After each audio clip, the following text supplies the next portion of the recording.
Often we're engaged, our services are engaged for folks who have been involved in what's deemed a wrongful death action in the state of Florida.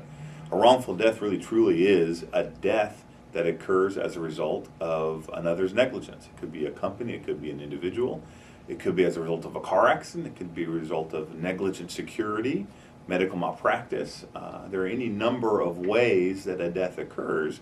If negligence is the root, it can be wrongful death, which means the surviving family members might have a claim against the responsible party for causing the death of this loved one. The obvious things is it's traumatic and it's certainly life-changing to lose a loved one. And that loss is important. The law isn't perfectly situated to make things as if they never happened. It's impossible, but it can provide a mechanism for compensating the loss to the family or to the individual who has the rightful claim. A wrongful death might result in an inability for a family to pay bills because that person who was responsible or took primary responsibility for earning an income for the family might have passed away. So loss of or lost future wages is part of a significant part of a wrongful death action.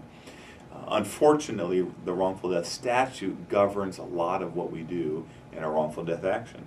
The wrongful death statute limits who can make a claim for the death of another one, a loved one, a family member, a friend, and it really does create an unfair limiting factor on who can seek compensation.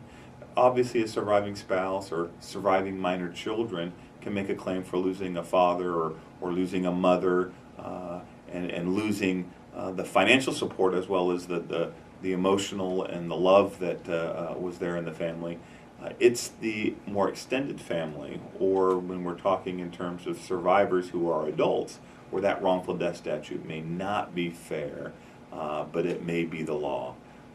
So it's important when there is a wrongful death, when a family suspects that a loved one passed away as a result of negligence, and this is going to impact the family forever and ever and ever, to speak to an attorney to talk about what is rightfully permitted in the action, the wrongful death action, and who might be ultimately a person who can pursue compensation for the loss.